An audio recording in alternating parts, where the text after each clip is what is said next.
안녕하세요. 안녕하세요. 네.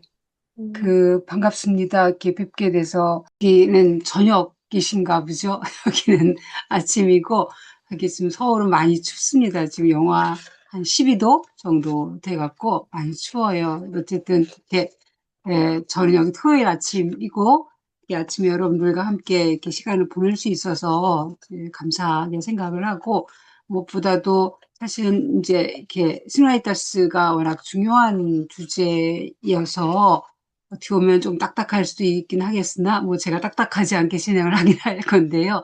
근데 이게, 물론 이제 그 교회 안에서 우리가 어떻게 살고 활동할 것인가의 문제이기도 하지만, 제가 아마 마지막 시간에도 그러고 중간에도 종종 이야기를 할 텐데, 시나리타스를 어디서 어떻게 실현해야 되는가라고 이제 많은 분들이 질문을 하시고, 또 대부분 이제 본당에서 또는 교구에서 혹은 내가 속한 단체에서 이렇게 많이 생각을 하세요. 근데 제가 그 강의 때 항상 이렇게 이야기하고 저도 그렇게 생각하고 있는 거긴 한데, 소나리타스는 결국은 내가 한 사람의 그리스도인으로 어떻게 다른 사람과 내가 있는 이 작은 이 공동체에서 가정을 포함해서 어떻게 내가 다른 사람과 이렇게 적어 더 그리스도인답게 살아갈 것인가의 문제예요. 그래서 꼭 교회 안에서의 활동에 대한 것만이 아니라 결국은 이제 내가 혼자 살지 않고 가족을 이룰 수도 있고 혹은 크고 작은 어떤 단체 혹은 공동체 동아리 활동 이런 걸 할 수도 있으니까 그 안에서 어떻게 좀 더 잘 살 수 있을 것인가의 질문입니다. 사실 아마 이렇게 여러분들이 아마 이렇게 지금까지 특히 이제 외국에서 사시기 때문에 더 많이 체험하셨을 텐데 이게 다른 사람과 혹은 나와 다른 어떤 여건들과 함께 살아가는 게 이게 쉬운 게 아니에요. 특히 이제 그 외국에서의 생활은 저도 로마에서 한 7년 반 살다 오긴 했지만은 특히 더 이게 확 와닿는 문제이기도 합니다. 그리고 물론 당연히 이제 아주 많이 닮았다고 하는 가족 구성원들 안에서조차도 사실은 다 똑같지가 않잖아요. 어떤 건 내가 되게 참기 어려운 부분들이 있고 그래서 그런 다름이라고 하는 것들을 어떻게 내가 마주해야 될 건가 이런 질문이 바로 시나리타스 문제예요. 그래서 시나리타스랑 관련돼서 가장 중요한 키워드들이 몇 가지가 나올 텐데 그중에 가장 많이 나오는 게 바로 이 다름이라는 단어입니다. 다름, 나와 다르다라는 것. 이게 살아가는 방식의 다름이기도 하고 또는 성별의 차이일 수도 있고 민족의 나라의 문화의 언어의 차이일 수도 있고 연령의 다름일 수도 있고 습관의 차이일 수도 있고 신앙의 다름일 수도 있고 그러니까 우리가 살아가는데 굉장히 많은 다름들이 있거든요. 근데 아마 이렇게 여러분들이 많이 체험하셨을 거라고 저도 생각을 하는데 사실은 이 다름이 우리를 되게 힘들게 합니다. 그러니까 내가 다름을 받아들이지 못해서 또는 다른가의 갈등 안에서 힘들기도 하지만 사실은 내가 누군가에게 다름으로 인식되기 때문에 누군가에게 다름으로 보이기 때문에 때로는 내가 배제되기도 하고 무시될 수도 있고 이런 것들을 많이 경험을 하셨을 거예요. 이렇게 유럽 사회도 제가 로마에서 전 7년 반 있었죠. 유럽은 인종차별 이런 것에 대해서 굉장히 좀 이렇게 덜 하는 것 지역으로 보이기도 하지만 모르겠어요. 개인적인 저의 체험은 안으로 들어갔을 때는 사실은 구체적인 삶의 자리에서는 암암리에 이게 여전히 작동을 하거든요. 그러니까 그냥 내가 다르다는 이유로, 어, 이게 이제 피부색이 또는 아시아에서 왔다는 이유로 언어가 다르고 또는 어떤 경우는 단순히 여성이라는 이유로 별다른 이유 없이 그냥 메인에 들어가지 못하고 변두리에 밀려나거나 간과되는 것들을 경험을 하게 되더라고요. 시나리타스는 바로 이 문제에 대한 이야기예요. 그래서 아마 이제 저희가 하다 보면 교회 안에서 신부님들하고 또는 수님들하고 또는 신자들하고 어떻게 살아갈 것인가 이 얘기인 것으로 보일 수도 있겠으나 물론 그것도 되게 중요한 부분이지만 제가 개인적으로 볼 때 가장 중요한 부분은 이 나와 다름이라는 것들을 어떻게 내가 바라볼 건가, 혹은 다른 사람이 나를 어떻게, 자기와 다른 나를 어떻게 바라보기를 또는 나를 대하기를 나는 기대하는가 이 부분이라고 보시면 돼요. 사실 이게 바로 시노라이타스의 영성이기도 합니다. 나중에 저희가 마지막에 시노라이타스의 에토스에 대한 이야기를 할 건데 저는 개인적으로 이게 되어 있지 않다면 시노라이타스는 실현될 수 없다고 생각을 하거든요. 그래서 저희가 이 시노라이타스를 다루는 게 단순히 그냥 지금 전체 보편교회에서 관심을 갖고 있으니까 혹은 내가 교회 안에서 본당에서 단체에서 활동을 할 때 이러이러한 어려움들이 있으니까 이걸 어떻게 참 풀어나갈까라는 그거 물론 당연히 되게 중요한 주제이고 그걸 하긴 할 건데 이제 그거 이전에 가장 근본적인 질문들은 좀 전에 제가 말씀드린 이 부분이에요.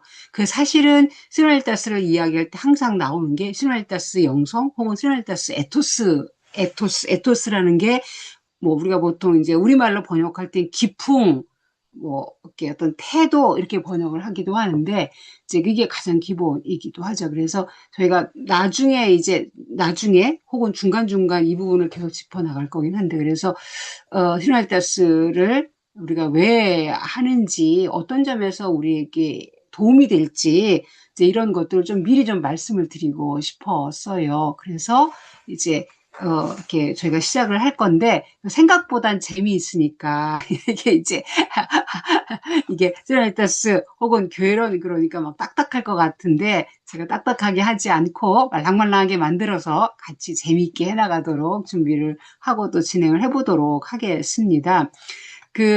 지금 이제 앞에서 말씀해 주신 것처럼 저희가 이 주제를 지금 이렇게 잡았어요. 화면 잘 보이시나요? 잘 보이세요? 네. 네, 잘 보입니다. 제가 지금, 네. 시노라이타스를 이제 여러 가지 방식으로 제가 이렇게 풀어서 설명을 하는데, 이제 초기에 제가 많이 사용했던 표현은, 저마다 제 길에서 그리고 함께 가는 길. 이 표현을 제가 되게 많이 썼어요. 이건 이제 제가 책의 제목에서도 썼던 표현이기도 합니다. 저마다 제 길에서 그리고 함께 가는 길. 이게 제가 봤을 때는 이 시노라이타스를 표현하는 가장 좋은 거라고 생각을 했는데 이제 그렇게 했던 이유 중에 하나가 뭐냐 아마 미국에서도 또는 이제 캐나다에서도 이제 어떻게 시노라이타스를 접근했을지는 제가 잘 모르긴 하겠는데 한국 같은 경우는 이것이 2018년 말에 처음 소개됐을 때 평신도들이 엄청 좋아하셨어요. 수녀님들도 엄청 좋아하셨고 근데 그렇게 좋아하셨던 이유가 뭐냐면은 함께 가자는 말이 너무 좋으셨던 거예요. 그러니까 그동안에 교회 안에서 열심히 활동하시고 또 살아가실 때 자꾸 이렇게 배제되거나 또는 소홀히 되거나 또는 뭐 이렇게 무시될 수도 있고 간과될 수도 있고 이제 이러한 것들 때문이셨는지 이 함께 간다는 말을 엄청 좋아하시더라고요. 사실 시노라이타스 좀 이따 보겠지만 가장 중요한 게 함께라는 단어이기도 하고 근데 굳이 제가 처음에 저마다 제 길에서라는 말을 앞에 붙였던 이유는 뭐였냐면은 사실은 그렇게 함께 감이 가능하기 위해서 꼭 필요한 게 뭐냐면 각자가 자기 몫을 해야 돼요. 이게 각자가 자기 몫을 하고 또는 각자 하느님이 자기를 불러주신 그 길에서 제 길을 가지 않는 상태에서 그냥 함께 가자고만 졸라댄다면 사실 그건 시노라이타스가 아니었거든요. 그래서 제가 초기에 썼던 글들에서는 이 각자 저마다 제 길에서 그리고 함께라는 표현을 되게 많이 썼었습니다. 현재 제가 시노라이타스를 강의할 때 이제 조금 더 이렇게 포인트를 조금 변동을 시켰어요. 그 변동을 시킨 거는 그전에는 주로 시노라이타스가 무엇인가를 설명하는 데 주로 집중을 많이 했었습니다. 그러니까 왜냐하면 개념 설명이 안 돼 있었으니까. 근데 이제 몇 년의 시간이 흘렀기 때문에 지금 제가 강의할 때는 그 개념 설명도 좀 하지만 그것보다 실제로 그럼 구체적으로 어떻게 하는 게 함께 가는 걸까? 이런 과정에 대한 프로세스에 대한 거를 조금 더 많이 설명을 했어야 돼갖고, 제목을 지금은 이제 이렇게 빼고 있어요. 어떻게 누구와 더 잘 함께 갈 수 있을까? 이렇게 제목을 빼고 있습니다. 그러니까 이 제목은 사실은 구체적인 실현 방법에 대한 거라고 보시면 돼요. 근데 저희가 지금 8주에 걸쳐서 하기 때문에 강의 시간이 좀 넉넉하거든요. 그래서 이제 보통 제가 시나리타스를 강의할 때 가장 오랜 시간 했던 게 4시간, 4시간 정도, 혹은 6시간 정도였던 것 같아요. 근데 지금 그거에 비해서 지금 그래도 어쨌든 강의 시간이 좀 많기 때문에 지금 저희의 강의는 이제 사실은 이 프로세스에 대한 거, 구체적으로 어떻게 실천할 것인가, 그거 그 다음에 앞부분은 시나리타스가 어떤 이론적인 것들을 갖고 있는지 설명하는 것 이렇게 구성을 했어요. 그래서 전반부는 주로 시나리타스가 어떤 배경하에 있는 거고, 어떤 신학적인 이론을 갖고 있는가 하는 걸 이제 먼저 제가 설명을 드릴 거고, 그 다음에 이제 후반부에 가서는 구체적으로 이게 어떤 과정들을 거쳐야 되는 건지, 어떻게 실천에 옮겨야 하는지, 여기에 중점을 맞출 거긴 합니다. 그래서 일단은 좀 역동적인 제목을 이제 찾은 게 제가 지금 여기 슬라이드에 보이시는 것처럼 이렇게 어떻게 이제 how겠죠? 누구와 더 잘 함께 갈 수 있을까? 이 더 잘이라는 말을 붙인 이유는 사실 지금도 우리는 함께 가고 있어요. 그렇지 않아요? 그렇죠? 이렇게 여러분들이 지금 이런 모임에서도 그렇고 또는 본당에서도 그렇고 혹은 어떤 단체에서도 그렇고 이미 사실은 혼자 가고 있지 않고 누구랑 같이 함께 가고 있을 거예요. 근데 이제 잘 가고 계실 건데 지금 가는 것보다 좀 더 잘 갈 수 있는, 왜냐하면 함께 하는 게 늘 쉬운 건 아니잖아요. 이건 제가 봤을 때는 동서고금하고 연령불문하고 늘 항상 따라오는 것 같아요. 사람들의 모임에서는. 그래서 지금 잘 하고 계시겠지만 그래도 조금 부족함이 있으실 테니 또는 아쉬운 게 있을 수도 있으니 좀 더 잘 함께 갈 수 있는 방법이 뭘까? 이제 이거를 이제 보려고 하는 거고, 이 질문에 대한 답 중에 하나, 뭐 이것만이 답은 아니겠지만 그 답 중에 하나가 시나리타스가 아닌가 싶어서 그 시나리타스를 이야기를 하려고 하는 겁니다.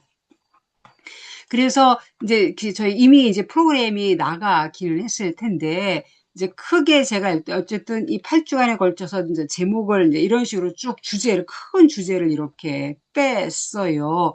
그래서 아까 말씀드렸던 것처럼 주로 1번부터 4번까지가 이제 주로 이론적인 것들을, 물론 5번도 포함되긴 하는데 5번부터도 벌써 이제 프로세스가 들어가긴 합니다. 그래서 1번부터 4번까지가 주로 이제 신학적인 배경들, 기초들, 이거를 먼저 할 거예요. 왜냐하면 아마 여러분들도 많이 체험하시겠지만 how만 계속 설명하면 나중에는 내가 이걸 왜 해야 되는지가 받침이 안 되기 때문에 힘이 빠져요. 아마 경험해 보셨을 거예요. 한국교회 같은 경우에 많은 신자들이 이제 청년들도 포함해서 이제 되게 열심히 일을 하다가 어느 지점이 되면은 이게 번아웃이 일어나요. 그게 뭐냐면 내가 도대체 왜 이렇게 열심히 해야 되는지 모르겠는 거예요. 그러니까 그냥 열심히 했는데 어느 지점에 가서는 내가 무엇을 위하여 무엇 때문에 이걸 하는 거지? 라는 질문을 하게 되거든요. 근데 뭐 이미 알고 계실 수도 있지만 생각보다 많은 청년들이, 예를 들면 많은 청년들이 처음에 굉장히 많이 활동을 열심히 하다가 어느 지점에 가서 되게 안타까운 거지만 아예 성당을 안 나오기도 해요. 생각보다 그런 청년들이 많습니다. 아예 냉담, 소위 말하는 냉담자가 되는 청년들도 되게 많고, 청년들만이 아니라 이제 신자들 가운데에서도 사실 많기도 하고, 근데 제가 볼 때는 그 이유 중에 하나가 물론 일에 지친 것도 있지만 앞부분, 나는 무엇 때문에, 무엇을 위하여 이것을 하는가. 이게 지금 탄탄하지 않기 때문에 더 지치는 것일 수도 있거든요. 그래서 시나리타스가 어떤 거고, 무엇을 지향하는 거고, 왜 이것이 우리에게 본질적으로 중요한 건지, 이제 이런 것들을 먼저 우리가 탄탄하게 알아야지만, 그 다음에 절차나 또는 실천적인 걸 들어가도, 더 쉽게, 덜 힘들게 갈 수 있어요. 그래서 1번부터 4번까지 저희가 주로 그 작업들을 해나갈 거고요. 그 다음에 이제 5번, 6번, 7번, 8번으로 갈 때 특히 5, 6, 7이 주로 이제 그 절차 또는 과정 또는 실천적인 차원들에 대한 거예요. 아마 구체적으로 내가 그럼 어떻게 해야 될 것인가를 다루는 것이 그 6, 7이라고 보시면 될 겁니다. 저희가 이걸 할 거고요. 8번이 처음에 제가 시작하면서 얘기했던 에토스에 대한 이야기예요. 그러니까 구체적으로 이런 시너지다스를 실현하기 위해서 제일 중요한 게 뭔가라고 얘기할 때 저는 개인적으로 에토스라고 생각을 합니다. 내 마음 안에 있는 자세 혹은 태도, 이게 되어 있어야지만 6번, 7번도 실천할 수 있기 때문에 그렇게 해나갈 거고요. 그 다음에 이 양성에 대한 이야기는 시너지다스가 있을 때마다 시너지다스에 대한 그 공식 문헌들에서 항상 강조하는 게 양성이에요. 양성. 이 양성에는 그 사제 양성만이 아니라 평신도, 수도자 양성도 포함되어 있고, 그리고 그 16차 세계 주교 시노도스 최종 문헌에서는 주교 양성도 이야기를 합니다. 이게 주교 양성이라는 게 이미 주교직을 받고 주교직을 수행하시는 분들도 시노니타스가 무엇인가를 배우셔야 한다는 이야기를 해요. 그러니까 이 시노니타스가 실현되기 위해서는 교회 안에 있는 모든 구성원들이 다 이거를 실제 배우고 근데 배운다라는 게 꼭 이론적인 것만이 아니라 실제로 해보면서 배우는 그런 것들이 필요하다라는 걸 엄청 많이 하고 있어서 저희가 양성 부분을 할 겁니다. 사실은 지금 저희가 이제 이런 시간을 갖는 이유도 제가 생각했을 때에는 이게 양성 프로그램의 일환이라고 저는 보고 있거든요. 그래서 하는 거고, 이걸 하시고 나서 여러분들이 이제 여러분들이 속한 그런 삶의 자리에서 또 누군가에게 시너지다스를 이야기한다면 그것도 양성을 하고 계신 거라고 생각을 하시면 돼요. 그래서 마지막에 저희가 양성에 대한 이야기를 해나갈 겁니다. 대강 이제 흐름들이 잡히시나요? 네. 재밌어요, 생각보다. 네. 그래서 이렇게 재미있게 하실 수 있지 않을까 이제 기대를 저도 합니다. 그러면 저희가 이제 본격적으로 이야기를 해나갈 건데, 강의를 들으시면서 혹시 이렇게 질문이 생기시거나 잘 이해가 안 됐던 것들 메모를 해놓으셨다가 나중에 질의응답 시간이 있으니까 그때 같이 이야기를 나누면 될 것 같아요. 제가 가능한 설명을 드리겠지만 하다 보면 좀 이렇게 어떤 건 이렇게 간단하게 할 수도 있기 때문에 혹시 이해가 안 되실 수도 있겠죠? 이제 그런 것들은 메모를 해놓으시면 제가 이후에 추가 시간에 더 말씀을 드리도록 하겠습니다. 자, 그러면 이제 저희가 이제 그 다음부터 이제 바로 들어갈 게 뭐냐면은, 네.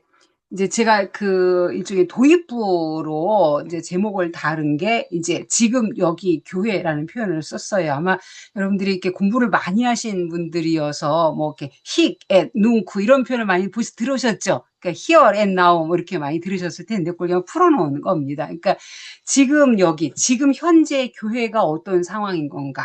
이제 전체 교회의 가장 큰 이슈가 뭔가라는 걸 이제 먼저 보려고 하는 겁니다. 이게 물론 여러 가지가 이슈가 있어요. 특히 이제 레오 교황님 같은 경우는 취임하신 이후로 계속해서 이제 전쟁 문제를 다루고 계셔서 전 세계적으로 전쟁 문제가 제일 크긴 한데, 어쨌든 저희가 이제 시노니다스를 하고 있고, 특히 이제 프란치스코 교황님 같은 경우는 워낙 강하게 시노니다스를 말씀하셨었기 때문에 이제 이 시노니다스랑 관련된 아주 핫 이슈가 됐던 주제들부터 먼저 볼 겁니다.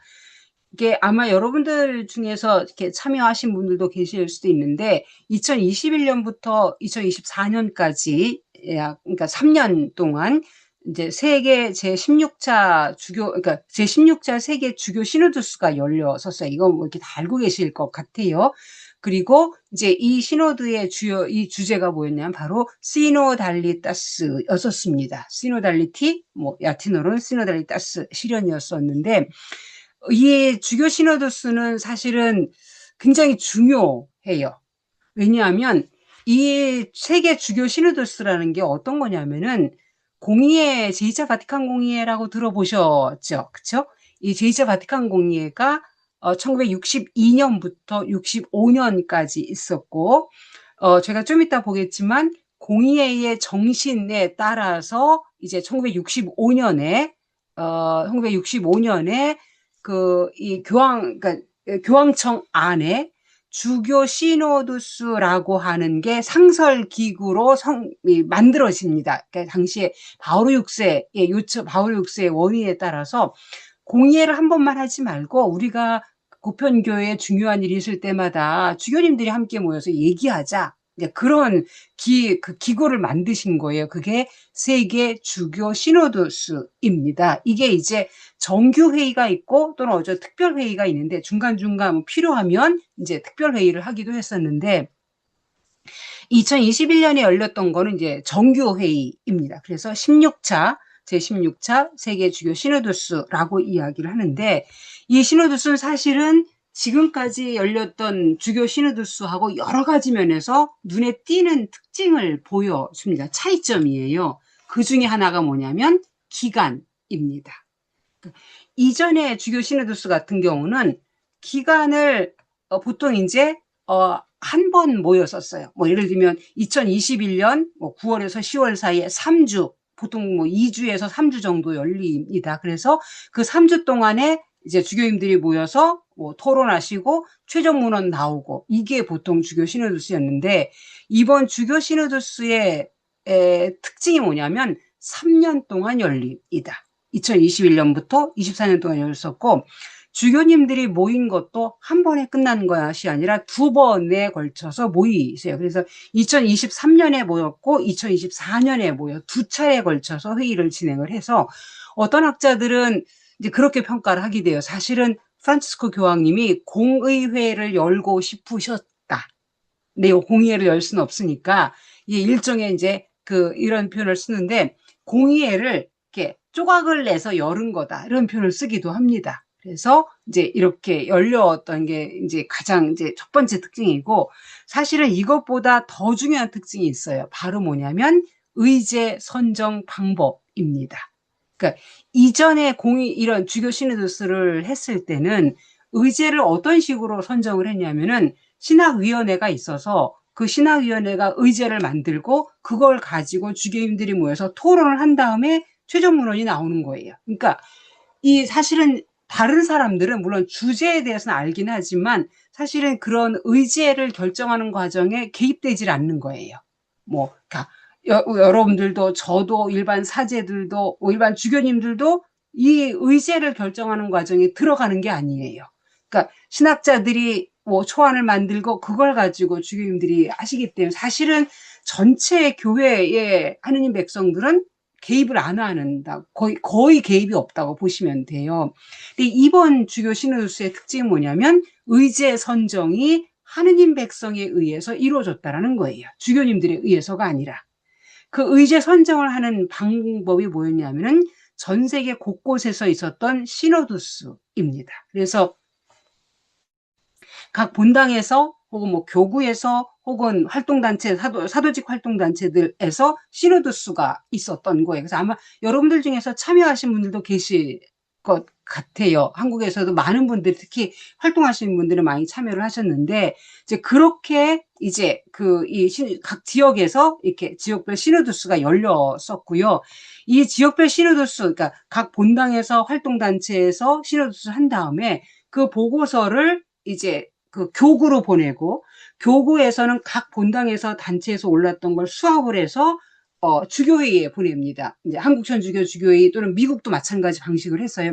미국 천주교 주교회의를 올려서 그 주교회의에서 다시 종합보고서를 작성을 한 다음에 그 종합보고서를 모아서 그걸 기반으로 만든 게 대립별 단계 작업문서입니다. 이 대립별 단계 작업 문서를 이제 2022년 9월에서 10월 사이에 로마에서 했었어요. 프라스카티라고 로마 근교에 있는 곳에서 이제 했었는데 이때 이제 전 세계에서 각 대륙에서 이제 골고루 24명의 신학자들이 모였었어요. 그러니까 특히 이제 이런 그러니까 성서 전공자들 또는 교의신학, 교회론 전공자들, 사목신학 전공자들 이렇게 골고루 그다음에 이것도 사실 이 대립별 단계 작업 문서도 오면은 대륙별로 쿼터를 정했고 성별로 나누기도 했었고 그리고 수도자도 들어가고 그다음에 주교님도 들어가고 사제도 들어가고 남녀 평신도도 이렇게 골고루 이렇게 섞는 방식으로 이 대립별 단계 작업 문서를 만들어 썼어요. 이게 24명이어 썼었습니다. 이 24명이 했던 일이 이제 그 24명이 했던 일을 잠깐 제가 소개해 드리는 게 아마 시라다이타스가 어떤 것인지를 이해하시는 좀 도움이 될 것 같아요. 왜냐하면 이 방법 자체가 시라다이타스의 방법론이었었는데 어떻게 했냐면은 전 세계에서 이제 올라왔던 주교의 보고서가 약 196개입니다. 그 당시에 이제 그 우크라이나하고 러시아에서 못 왔겠죠. 그때 전쟁 중이었기 때문에. 그래서 거의 우크라이나와 러시아를 제외한 전 세계 모든 주교회의가 다 보고서가 올라왔었고, 그거를 24명이 다 같이 읽었어요. 그리고 이제 거기서 이제 공통적인 의견들 또는 공통적이진 않지만 중요한 의견들 이런 것들을 모아서 만든 게 대립별 단계 작업 문서입니다. 근데 그때 잠깐 저의 경험을 이렇게 소개를 해드리는 게 아마 여러분들에게 도움이 될 것 같은데 저도 되게 좋은 경험으로 있었던 게 뭐냐면은 거기에 모였던 그 신학자들이 저도 막 이렇게 책으로만 봤던 그런 신학자들이었는데 저희도 그룹 토의를 했었거든요. 계속 아침 저녁으로 2주 동안 계속 그룹 토의를 아침 저녁으로 했었는데 그 그룹을 계속 바꿔가면서 했어. 근데 제가 감동받았던 건 뭐냐면 거기 모인 신학자들이 다 대단한 분들이에요. 세계적인 명성들이. 저는 별 볼 일 없었지만 다른 분들은 되게 훌륭하신 분들이 많았는데 저희가 토론하고 문건을 만드는 데 있어서 어느 누구도 자기의 고집을 부린 분이 안 계셨었어요. 의견을 내지만 같이 토의했고 자기 안에는 의견이 수정되는 것에 대해서 어느 누구도 컴플레인을 걸지 않았었어요. 이게 저한테는 굉장히 큰 중요하게 감동적인 그런 경험이기도 했습니다. 왜냐하면 공부한 사람들의 특징이 조금 하다 보면 자기 고집을 내세우는데 그런 게 전혀 없이 이루어졌었어요. 이게 나중에 저희가 시노다스의 과정을 이야기할 때 중요한 지점이기도 해서 잠깐 제가 말씀을 드렸습니다. 그래서 이제 이 대립별 단계 작업 문서가 이제 로마에서 2주에 걸쳐서 작업을 해서 만들어졌고요. 이 대립별 단계 작업 문서가 뭐냐면은 이걸 가지고서 각 대륙에서 다시 시노도스를 한 거예요. 그래서 북미 대륙은 이제 캐나다하고 미국이 모여서 회의를 했었고 아시아 전체가 모여서 회의를, 멕시코도 거기 포함되겠네요. 북미 대륙 안에. 이제 그 북미 대륙들, 그다음에 라틴 아메리카 뭐 이렇게 이렇게 했었는데 그렇게 각 대륙별로 신호들을 한 다음에 거기에 문서가 또 나오겠죠? 그러면 그 문서들을 이제 로마로 보내갖고 이 대륙별 신호드의 결과들하고 그를 가지고서 1회기 의안집을 만들었습니다. 2023년 의안집을 만들었고 그 1회기 의안집의 1회기를 열은 다음에 이제 1회기 종합의견서가 만들어졌어요. 그리고 다시 2회기가 2023년에 개최됐고, 네, 2024년에 개최됐고, 2024년에 최종 문서라는 게 만들어집니다. 근데 이걸로 끝이 아니라 사실은 이제 이렇게 미국은 어떤지 모르겠지만 한국교회 신자들 같은 경우에는 사실 어떤 얘기들 아니면 시노다이타스 이제 끝난 거 아니야? 라고 이야기를 하세요. 또 어떤 분들은 프란치스코 교황님 선정하셨으니 이제 뭐 다 끝난 얘기 아닌가 이렇게 말씀하기도 하시는데 사실은 이제 끝난 게 아니라 지금부터 2027년까지가 이행 단계입니다. 그래서 2027년에 로마에서 이제 교회 총회가 또 열릴 거예요. 이제 그때에 각 지역 교회에서 각 대륙별 또는 뭐 각 나라별에서 이게 어떻게 이행되고 있는지를 그때 가서 이제 보고를 하게 될 거예요. 현재 지금 저희는 이행 단계 안에 있습니다. 근데 지금 요 과정을 보시면 요 과정을 쭉 보시면은 이게 하나의 방향성이 보일 거예요. 방향성이 보일 건데 바로 뭐냐면 아래로부터 목소리가 올라간 게 보이실 거예요. 그쵸? 그러니까 신자들로부터 쭉쭉쭉쭉 위로 올라가서 교황청까지 가서 이렇게 했구나라고 하시는데 제가 이걸 말씀드린 이유가 뭐냐면 시노다이타스에 대해서 많은 분들이 이야기하시는 게 뭐냐면 시노다이타스는 그거 아래로부터의 교회를 이야기하는 거 아니야? 라고 얘기를 합니다. 아마 들어보셨을 것 같아요. 근데 시노다이타스는 아래로부터의 교회를 이야기하는 게 아닙니다. 저희가 앞으로 볼 텐데 시노다이타스는 아래로부터도 아니고 위로부터도 아니고 시노라이타스는 엄밀히 얘기하면 순환 과정이에요. 순환 과정. 즉 서로가 서로의 이야기를 계속해서 들으면서 이 소통이 계속해서 이루어지는 게 이 시노라이타스예요. 이거를 볼 수 있는 게 이 주교 시노도스 과정에서도 볼 수 있어요. 즉 저는 지금 이렇게 일렬로만 쭉 얘기를 했지, 이렇게 그림을 그려놨지만, 이제 뭘 보실 수 있냐면, 여기 보시면, 대립별 단계 작업 문서가 만들어진 다음에 가만히 있질 않고, 로마에서 어떻게 했냐면, 이거를 각 지역교회에 보냈어요, 다시. 이게 미국 주교회의도, 한국 주교회의도 다시 보냈고, 보내서 요청이 뭐냐면, 우리가 전 세계에서 올라온 소리를 이렇게 들었다. 그래서 우리가 이렇게 문서를 작성했는데 우리가 작성한 문서에 대하여 각 지역교회는 어떻게 생각하십니까? 라고 의견을 물은 거예요. 그래서 이 대립별 단계 작업 문서에 나오는 것에서 각 지역교회 상황에 비추어서 봤을 때 어떤 것들은 더 긴급한지, 어떤 것들은 우리에겐 별로 안 중요한지, 혹은 어떤 것들은 우리에게 되게 중요한데 안 다뤄졌는지, 이거를 다시 이야기해달라고 요청을 했습니다. 한국교회도 그 작업을 했어요. 해서 다시 이 대립별 지역교회에서 그거를 이제 각 지역교회에서 성찰한 다음에 그 지역교회에서 올라갔던 그 의견서를 대립별 신호들을 할 때 대립별 단계 작업 문서와 함께 가지고 한 거예요. 그러니까 대립별 신호들은 아시아든 북미주든 할 때 대립별 단계 작업 문서만 갖고 한 게 아니라 그거와 함께 사실은 각 지역교회가 성찰한 거를 가지고 같이 이야기를 했던 거예요. 이게 순환 과정입니다. 이걸 제가 지금부터 강조하는 이유는 시노라이타스를 이야기할 때 가장 중요한 게 순환성이에요. 소통입니다. 일방적인 것이 아니라 소통이 있어야 되기 때문에 제가 이 주교 시노드 과정 안에서도 이미 이게 있었다는 거를 강조를 드린 거고요. 일액에 의한 집을 만들 때도 대립별 시노드에서 나온 것만 갖고 하지 않고 대립별 단계 작업 문서가 굉장히 중요해요. 사실은 대립별 단계 작업 문서가 전체 뒤에 나오는 이러한 문서들보다 더 어떻게 보면 로 데이터라고 보시면 돼요.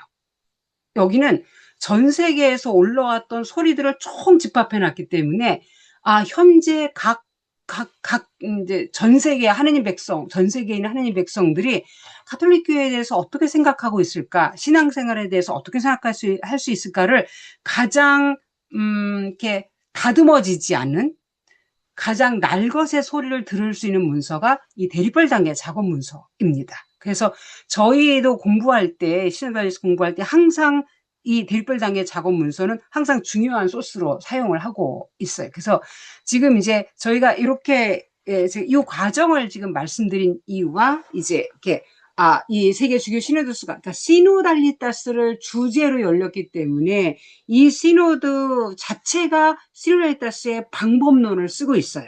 그래서 어떤 방법론을 쓰고 있는가를 미리 보는 거는 저희가 앞으로 해나갈 공부에 도움이 되기 때문에 제가 조금 설명을 드렸습니다. 또 한 가지 이 시노드의 특징이 있어요. 사실은 이번보다 더 중요하고 이번까지는 사실은 뭐 그렇게 비판을 받진 않았지만 더 날카로운 비판을 받은 건 3번입니다. 이 뒤에 나오는 세 번째가 이제 3번 아직 가기 전에 3번 갈기 위해서 하는 건데, 이 시노다리타스를 하는, 주교 시노다리스 하는 과정에서 이제 어떤 식으로 열렸냐면, 지금 여기 보시는 것처럼 약 400명 가까이 되는 사람들이 이렇게 한 테이블에 보통 10명, 12명 이렇게 둥글둥글 모여, 원탁으로 모여 앉아서 로마의 바티칸의 바오로 6세 홀이라는 곳이 있죠. 보통 아리언 하는 곳인데, 여기에 이렇게 모여서 회의를 했었어요. 그리고 이제 보시면, 여기 안에 좀 세부에서 보시면은, 이제 보시면 다양한 대륙에서 온 게 보이시죠? 그쵸? 그리고서 구성원들도 보시면은 이제 막 이 주교님들 계시는 것 같고, 이분은 주교님 같이 십자가 하신 거 보니까 주교님도 계시고 또는 이렇게 예, 여성들도 계시고 뭐 사제들도 있고 여러 사람들이 있어요. 이게 지금 뭐냐면은 이때 시노도스 했던 방법론인데 보통 시노달타스를 실현할 때 이제 많이 이야기하는 것 중에 원탁을 많이 이야기를 해요. 왜냐하면 원탁에는 서열이 없어요. 그러니까 사각 테이블에는 서열이 있습니다. 저희 아마 여러분들이 이렇게 손님 접대하시거나 이렇게 단체에서 손님 접대할 때 보면 이렇게 이름표 놓기도 하잖아요. 이렇게 의전 때문에 이게 이제 이 사각 테이블 같은 경우 사실은 앉는 좌석이 되게 중요하잖아요. 어디에 앉느냐가. 근데 원탁은 서열이 없어요. 그래서 원탁은 보통 이렇게 평등함 혹은 스레나리타스를 드러내는 이 좌석 배치로 많이 얘기를 하는데 이 주교 시노도스에서도 이런 걸 썼었어요. 근데 제가 이걸 사진을 보여드린 이유가 이전까지 주교 시노도스는 어떻게 열렸는가라고 보시면 이렇게 열렸습니다. 주교님들이 한 방향을 쭉 보고 있는 거예요. 이거는 토론하는 배치가 아니에요. 이거는 발언하는 걸 그냥 듣는 배치. 물론 이 안에서 토론이 이루어지긴 했지만 굉장히 많이 다른 게 보일 거예요. 그러니까 이런 좌석 배치 자체도 사실은 이 16차 세계 주교 시노도스가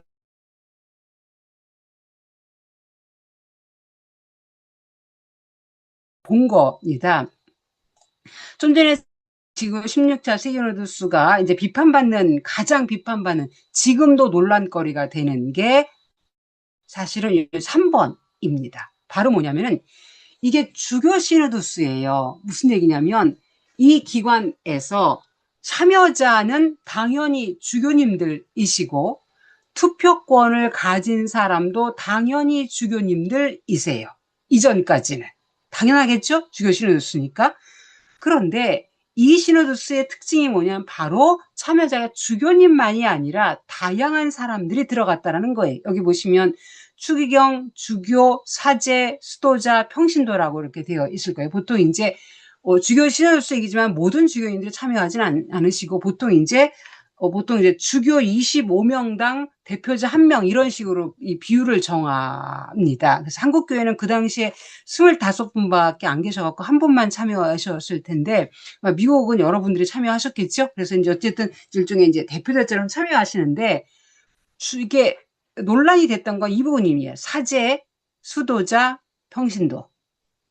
그러니까 주교가 아닌 사람들이 들어갔고 더더군다나 이분들에게 투표권을 줬어요. 이게 사실은 이제 특히 보수적인 분들이 보셨을 때 되게 불편한 부분이에요. 왜냐하면 주교 시노도스에서 주교가 아닌 사람들이 투표권을 가진다라는 건 말이 안 되는 거예요.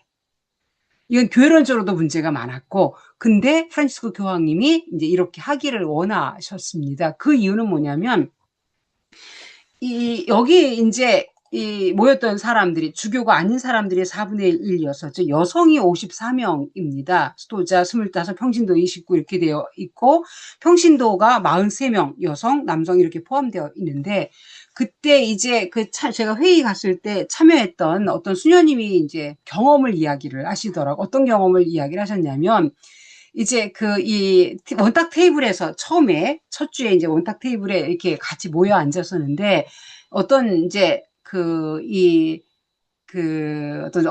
어떤 대륙에서 오신 주교님이 이 수녀님한테 이분이 흑인 수녀님이셨는데 이 수녀님한테 그러셨대요.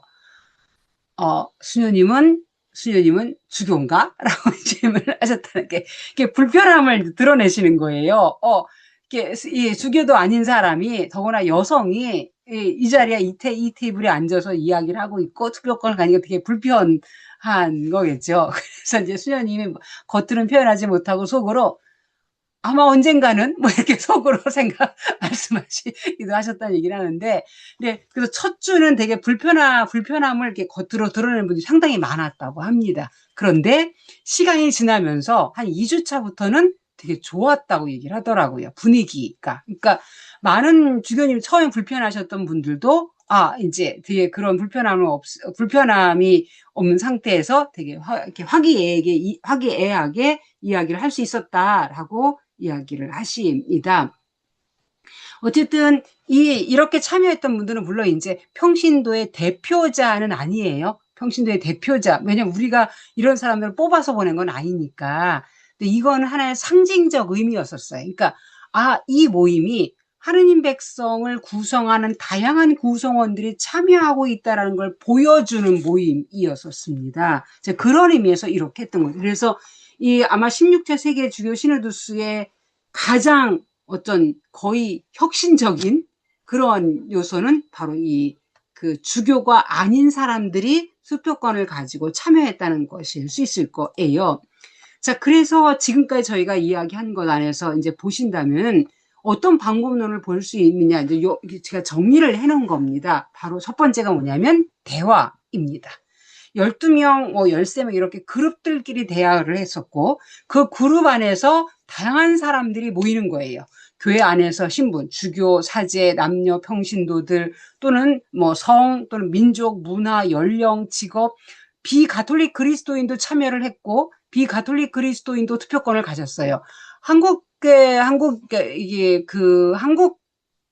한국에서 거주하진 않는데 이제 그 미국에서 살고 있는 한국인 개신교 목사님인가가 참여했다는 얘기는 들었습니다. 근데 이분들도 투표권을 가진 거예요. 이게 가톨릭교의 전통 안에서는 거의 혁명에 가까운 것이었었죠. 어쨌든 이렇게 다양한 사람들이 있었고 이 동등한 목소리라고 하는 건 뭐냐면 주교님이라고 해서 그분이 하신 발언이 더 힘있고 이게 아니라 원탁에 모인 사람들이 다양한 사람들이 의견을 내는 건 그건 다 동등한 무게를 가지고 존중되는 거예요. 이게 동등한 목소리이고 아무도 배제되지 않았고 그러면서도 가톨릭교회 가르침 안에서 그걸 염두에 두면서 같이 갔었고 이 다섯 번째 나오는 것도 되게 중요합니다. 개인에 대한 존중. 이걸 제가 지금부터 짚는 이유는 시노달타스를 실현할 때 아주 중요하게 강조할 것. 특히 평신도들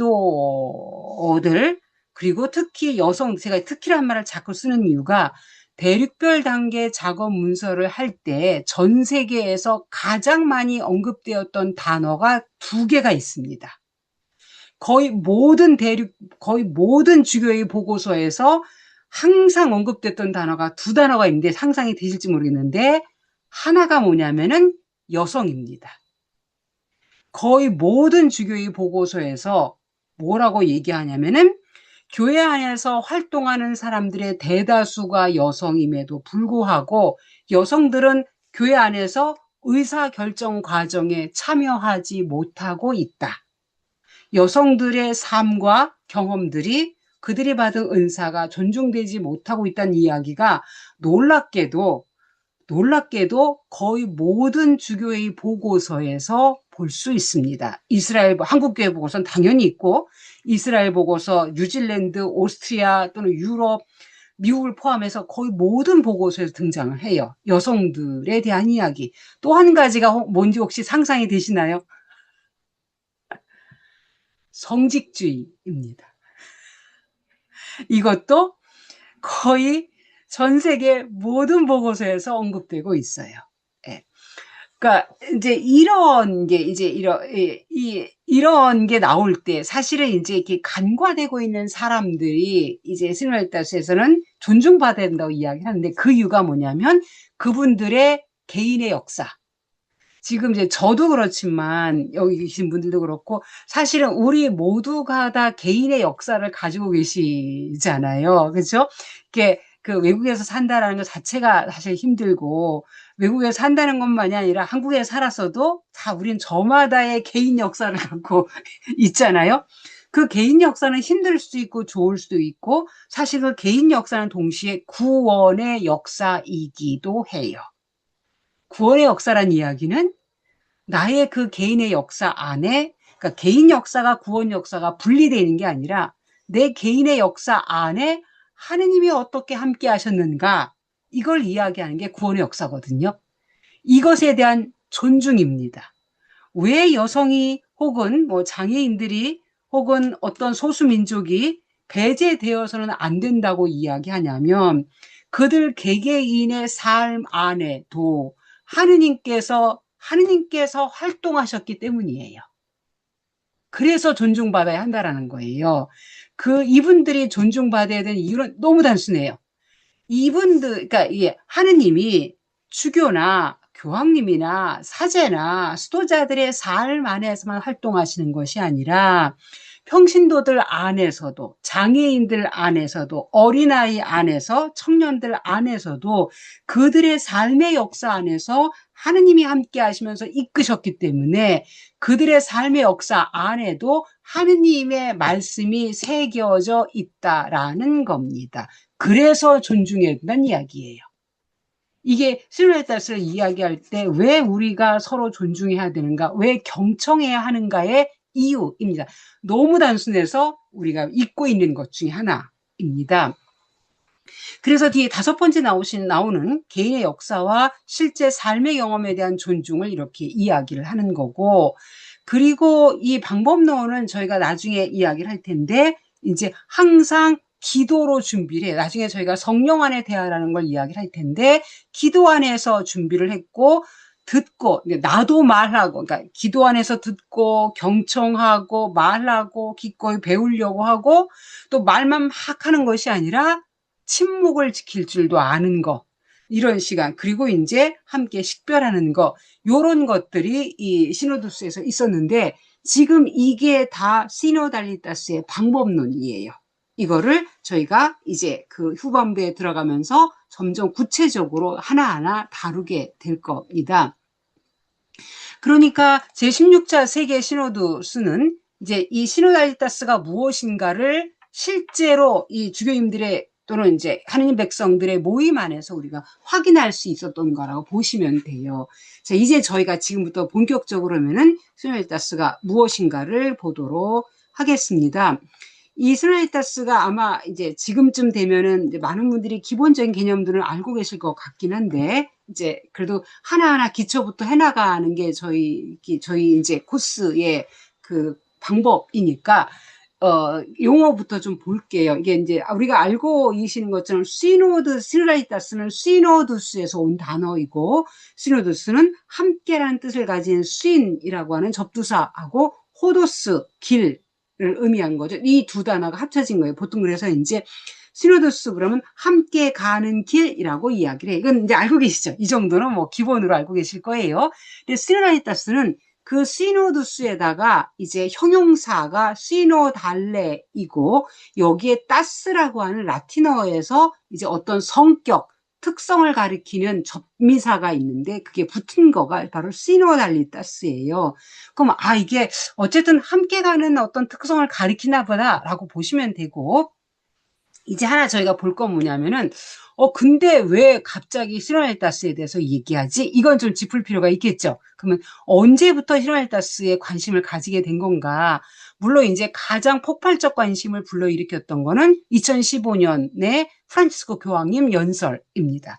주교 시노도스 설립 50주년 기념 연설에서 프란치스코 교황님이 이 시노달리타스를 아주 많이 강조를 하고, 이게 이제 기폭제가 되면서 엄청나게 발전을 한 거예요, 지금까지. 그래서 이제 주교 시노도스의 주제 자체도 이 시노달리타스가 됐던 건데, 하기 전에 잠깐 짚을 게 있어요. 이제 이건 시노달리타스에서 공부를 하실 때 기본적으로 알고 계시면 좋을 것 같아요. 제가 적어 놓은 건데, 뭐냐면은 가톨릭 교회가 이제 공의회라는 게 있습니다. 물론 이제 뭐 개신교에서도 사용하고 동방교회에서 사용을 하고 있긴 한데, 이 공의회를 가리키는 용어가 원래 2개예요. 하나는 시노두스, 이건 히라버 그리스어이고요. 또 하나는 콘칠리움이라는 단어입니다. 이건 라틴어예요. 영어에서 콘사일이라는 단어를 쓰죠. 이게 이제 라틴어에 사용하는 단어인데, 원래는 시노두스, 히라버에서 온 단어를 그대로 이제 음역해서 이제 히라버를 그냥 라틴식으로 발음해서 쓴 게 시노두스이고, 이건 이제 함께 모인 거. 콘칠리움은 이건 이제 라틴어에서 그러면 함께 이거고요. 여기 칠리움은 어디서 온 단어면 깔레오 동사에서 온 거예요. 깔레오는 부르다라는 뜻이에요. 불러 모으다. 부르다.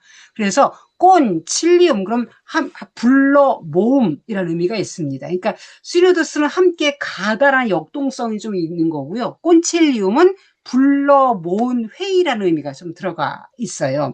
의미가 약간 이제 둘 다 좋은 말인데 이제 이렇게 뉘앙스가 조금 다르긴 하죠. 근데 이 두 단어가 다 공식 문헌에서는 공의회를 가리키는 단어여서 제2차 바티칸 공의회에서는 실제 두 단어를 함께 씁니다.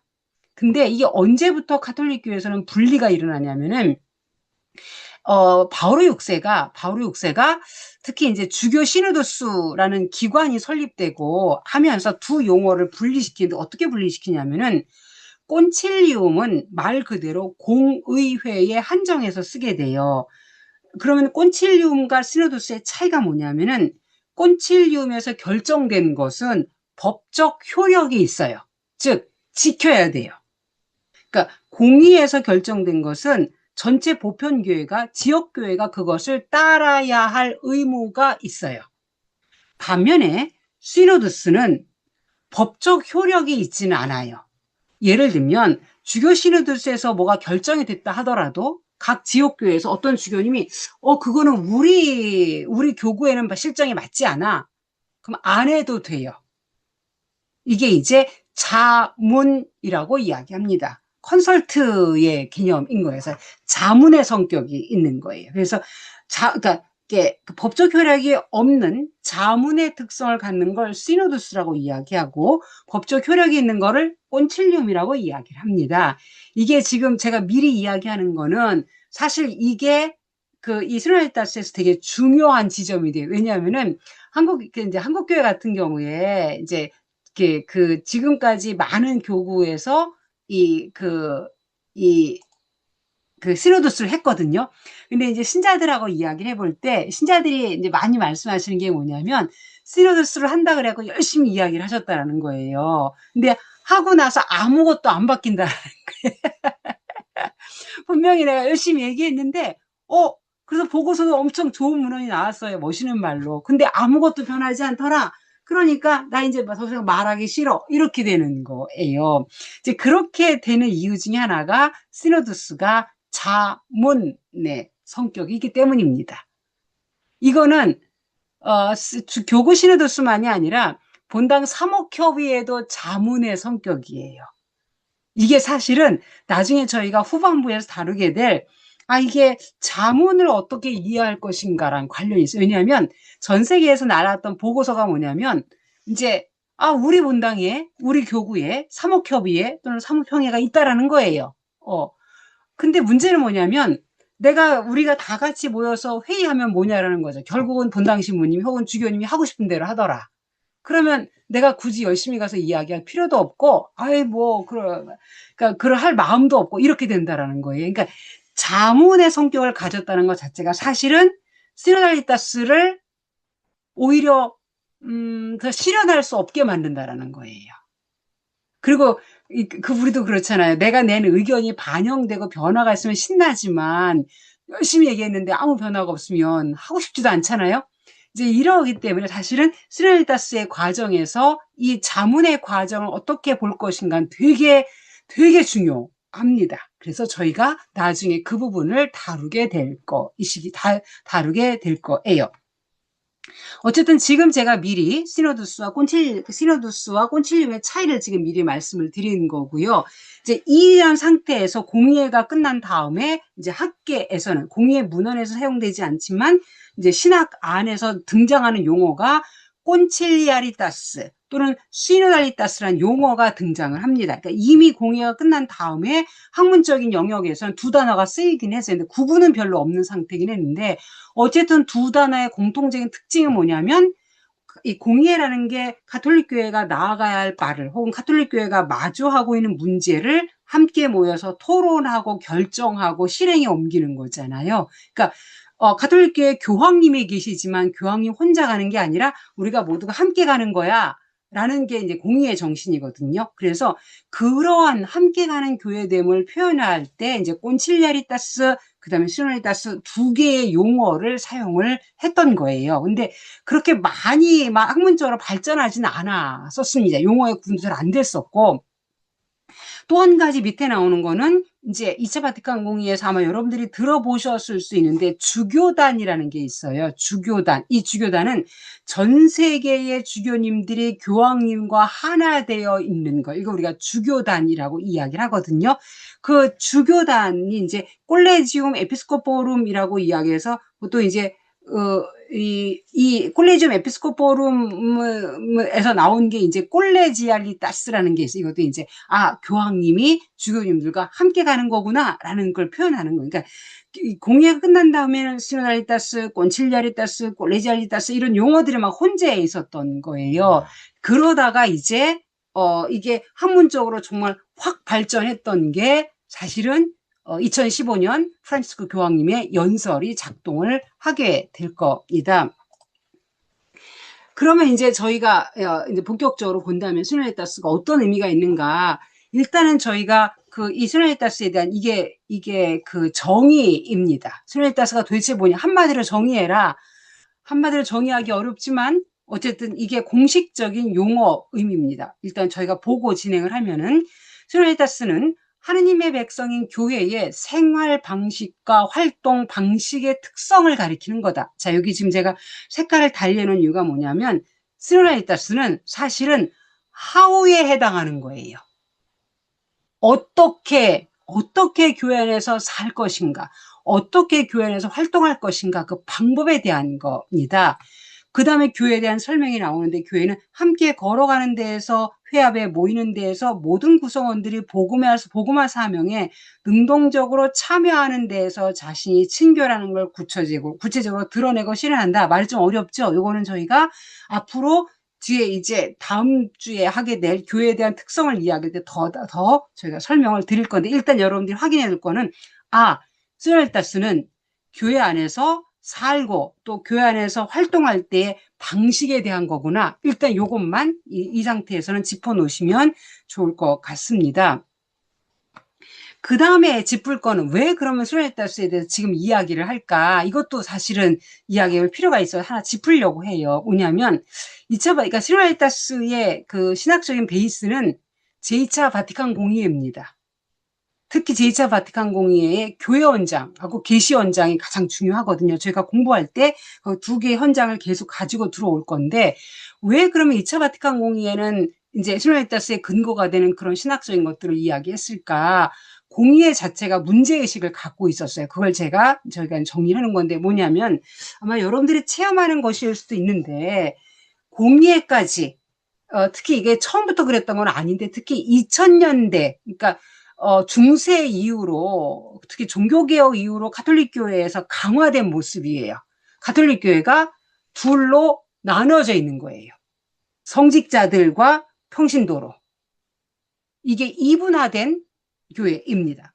그러면서 여기서 한쪽은 아마도 평신도들이겠죠?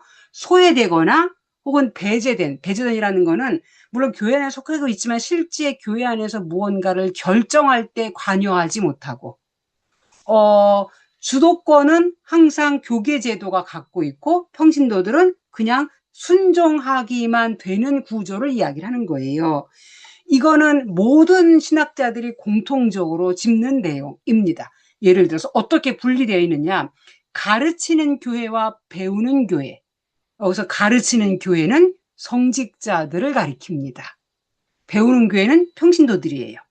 이게 여러분들이 체험을 어떻게 하시는지 모르겠지만 제가 개인적으로 지금은 한국교회도 많이 바뀌기는 했어요. 근데 제가 처음 귀국했을 때 2012년에 귀국하고 초기에 이제 예를 들면 이제 이 사제들 교구 사제 연수 이런 데 갔을 때 이제 어떤 이제 할아버지 신부님이 이제 제가 이렇게 이 강사로 나서고 제가 그때 앞에서 이제 삼위일체를 이야기한 적이 있거든요. 혼인과 가정 때문에. 근데 할아버지 신부님이 이제 그러시는 거예요. 이제 아니 내가 여자 평신도한테 삼위일체를 배우나? 이런 얘기를 하시는 거예요. 그러니까 이제 왜냐하면 할아버지 신부님의 연령대에서는 가톨릭 교회의 교리에 대한 건 당연히 사제한테 배우는 거지, 수도자도 아닌 여성 평신도가 그걸 얘기한다라는 게 당시에 너무 이상한 거예요. 물론 이제 나중에 강의가 진행되면서는 되게 잘 들어주시긴 하셨는데, 이게 이제 공예 이전까지 있었던 교회의 모습인 거예요. 가르치는 교회와 배우는 교회. 근데 지금 아마 여러분들도 하시겠지만, 여러분들이 배우기만 하시는가? 근데 아마 이렇게 신부님들하고 이야기를 해보셨겠지만, 많은 신부님들이 그러시거든요. 신자들한테 많이 배우신다고. 2차 바티칸 공의회에서 강조하는 거 뭐냐면, 물론 사제의 고유한 역할이 있긴 하지만 어느 누구도 일방적으로 가르치기만 하고 일방적으로 배우기만 하는 사람은 없다라는 거예요. 우리는 서로 가르치고 서로 배운다라는 거죠. 근데 사실은 2차 바티칸 공의회 이전까지 이건 너무나 정말 칼처럼 나눠져 있었던 거예요. 어디 감히 평신도가 사제를 가르치려고 라는 말을 들어보신 적이 있다면 그분은 2차 바티칸 공의회 이전 시대를 살아가는 거예요. 두 번째는 통치하는 교회와 통치받는 교회입니다. 여기 보셨겠지만 왼쪽은 다 교계제도예요. 오른쪽은 다 평신도. 오른쪽은 다 평신도입니다. 통치하는 교회, 물론 사제의 고유한 역할은 저희가 계속 강조할 거예요. 그럼에도 불구하고 이게 이제 그 2차 바티칸 공의회 이전에는 평신도들은 자기의 의견을 내는 사람들이 아니에요. 사제나 주교님이 시키는 대로 하는 사람인 거지. 이게 교회가 갈라져 있다는 이야기입니다. 근데 저희가 나중에 하겠지만 2차 바티칸 공의회는 사제와 평신도의 협력에 대해서 이야기합니다. 결정할 때 함께 결정하고, 사제들은 평신도들의 경험에서 나오는 소리에 귀를 기울여야 한다고 이야기를 해요. 이게 극복하는 과정이거든요. 세 번째는 전례를 거행하는 교회와 제가 지금 앉아있는 교회라는 표현을 썼어요. 이게 라틴어 아세소레서가 앉아있는 거거든요. 우리 미사 참여할 때 지금은 많이 낮았지만 그전에는 사제가, 특히 옛날에 벽보고 미사였으니까 사제가 혼자 뭐라고 하고 평신도들은 뒤에 앉아서 이렇게 또 딴 생각하거나 자거나, 또 조금 나은 사람들은 뭐 묵지기도 하거나 이랬었거든요. 이렇게 교회가 분리되는 거여서 전례 안에서 평신도들은 전혀 능동적인 역할을 못했었거든요. 이게 지금 두 개로 분리되어 있는 교회입니다. 구분은 가능하지만, 구분은 해야 되지만, 그러니까 디스팅션은 있어야 되지만 세퍼레이션은 아니에요. 근데 2차 바티칸 공의회 이전의 교회의 모습은 세퍼레이션입니다. 2차 바티칸 공의회는 이걸 극복하려고 했었고, 세라리타스는 지금 이거를 극복하는 그 2차 바티칸 공의회 가르침을 더 확실하게 실현하려고 하는 거라고 보시면 될 겁니다. 그래서 이런 상태에서는 당연히 권위가 중요할 수밖에 없고, 평신도, 제가 지금 수동성을 자타가 규정한다고 얘기를 했는데, 교계제도에서도 평신도에게 수동적일 것만을 요구한다거나, 평신도들 스스로도 나는 그냥 시키는 대로만 하면 돼라고 한다거나 라는 게 된다라는 거예요.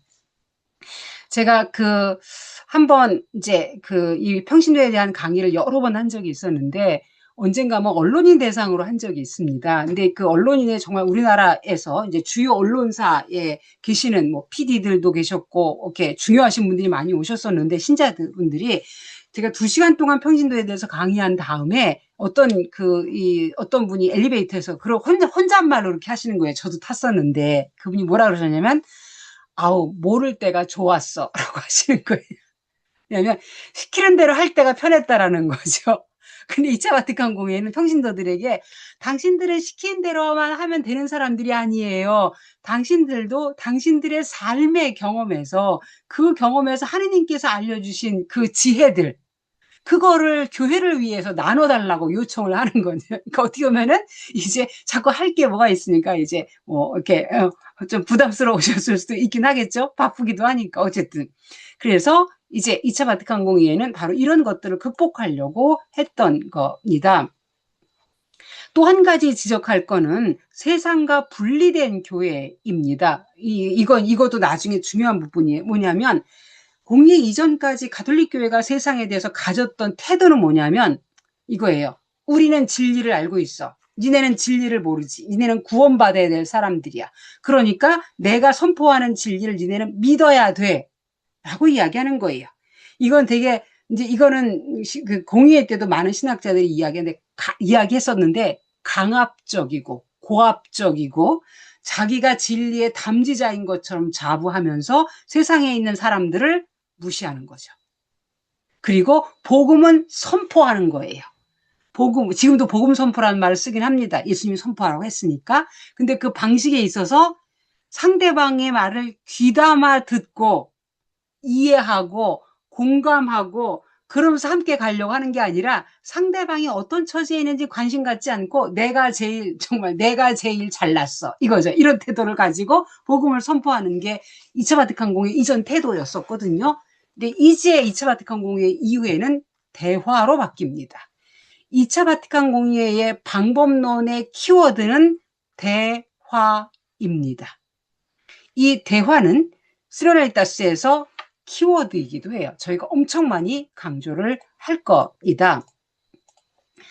자, 그러면 이제 저희가 다음 걸로 이제 갈 건데 그러면 이제 이스라엘다스가 어떤 거냐, 이게 새로운 거냐라고 질문하면 저는 새로운 게 아니라 새롭게라는 표현을 써요. 저희가 신학 공부할 때 이제 귀에 못이 박히도록 듣는 라틴어 어구가 하나 있어요. non nova. 노바는 형용사형이에요. 그래서 non nova. 새로운 게 아니라 set은 그러나라는 뜻이고 nove는 부사입니다. 새롭게. 스리라이타스는 새로운 걸 이야기하는 것이 아니라 지금까지 우리가 걸어왔던 길을 새롭게 쇄신하려고 하는 거예요. 공의회가 펼쳐놓은 이 길을 좀 더 잘 실현하려고 하는 거죠. 그래서 이 스리라이타스가 이제 아까 말씀드렸던 것처럼 이렇게 폭발적으로 전 세계에 사목적으로 실천적으로 관심을 받게 된 거는 바로 프란치스코 교황님의 이 연설 때문입니다. 뭐라 그러셨냐면 시노달리타스를 살아내는 여정은 3000년기 교회로부터 하느님이 기대하시는 길입니다. 더구나 이거는 미국 어떤 주교님한테 엄청 비판받은 말씀이에요. 시노달리타스는 교회의 구성적 요소이다. 이게 왜 비판받냐면 이 구성적 요소라는 단어가 이게 교회론 신학적으로서는 이건 없으면 안 되는 거거든요. 그래서 보통 교회의 구성적 요소로 드는 거는 성사와 말씀입니다. 없으면 교회가 안 되는 거예요. 근데 프란시스코 교황님이 시노달리타스를 이렇게 교회의 구성적 요소라고 이야기를 하셔갖고 미국 주요인 중에 어떤 분이 엄청 비판하신 분이 계시거든요. 이분은 이제 이 문장도 엄청 비판하기도 했어요. 어쨌든 교황님이 이렇게 말씀하셨을 때 사실은 전 세계 거의 모든 사람들이 환호를 하면서 시노달리타스에 대해서 이야기를 하게 됩니다. 이제 저희는 시노달리타스를 이제 본격적으로 다루기 전에 이제 성경부터 먼저 출발을 할 거예요. 오늘 저희가 이제 메인인데 시간이 5분밖에 안 남았지만 한 대까지 해보겠습니다. 왜냐하면 항상 우리가 할 때 시노달리타스를 하든 뭘 하든지 간에 우리의 근거는 성경이어야 돼요. 그래서 성경을 먼저 볼 건데 실제 시노달리타스를 이야기할 때도 근거를 얘기를 하는데 이제 몇 개의 근거인데 저희가 특히 이제 가장 중요한 3가지의 텍스트를 가지고 왔어요. 첫 번째 텍스트는 구약 성경입니다. 탈출기와 민수기 2군데에 나오는 건데 민수기의 내용은 이거예요. 이제 모세가 굉장히 일이 많았잖아요. 그래서 주님이 모세를 부르십니다. 그래서 이렇게 얘기하죠. 네가 백성의 원로이며 관리라고 알고 있는 이스라엘의 원로들 가운데에서 나를 위해 70명을 불러 모아라. 자, 모세를 위해서가 아니에요. 나를 위해예요. 하느님을 위하여. 이것도 흥미로운 구절입니다. 나를 위해. 그들을 와서 근데 그러면 내가 이제 너에게 있는 영을 조금 덜어내어 그들에게 나누어 주겠다. 이것도 흥미롭습니다. 왜냐하면 자, 나를 위해 하느님이 당신 자신을 위하여 사람들을 70명을 뽑았어요. 70명을. 그쵸. 근데 70명에게 당신의 영을 주시는데 당신이 직접 주는 게 아니라 당신이 모세에게 줬던 영 중에서 일부를 덜어서 그들에게 주겠다라는 거예요. 그리고 그들이 이 백성을 너와 함께 짊어져서 내가 혼자 지지 않도록 하게 할 거다라고 얘기를 하세요. 여기 되게 시노달리타스에서 아주 중요한 게 나옵니다. 바로 뭐냐면은 짐을 나누어 지기. 짐을 나누어 지기. 이게 스물다섯을 이야기할 때 나중에 저희가 하게 될 공동 책임성이라는 용어가 등장을 할 거예요. 공동 책임성. 이게 이제 혼자 짐을 지는 것이 함께 나누어진다라는 건데, 근데 제가 흥미롭다고 얘기한 이유는 뭐냐면, 그들이 그렇게 짐을 나누어 지는 거는 모세를 위해서가 아니에요. 하느님을 위해서지. 또 한 가지는 그들이 받은 영은 모세가 받은 영을 나누어 받은 영이에요. 여기에는 이들이 하느님을 위하여 일한다라는 것 하나. 두 번째는 이 공통된 책임성을 가지고 있으나 이 안에 질서가 있다라는 것.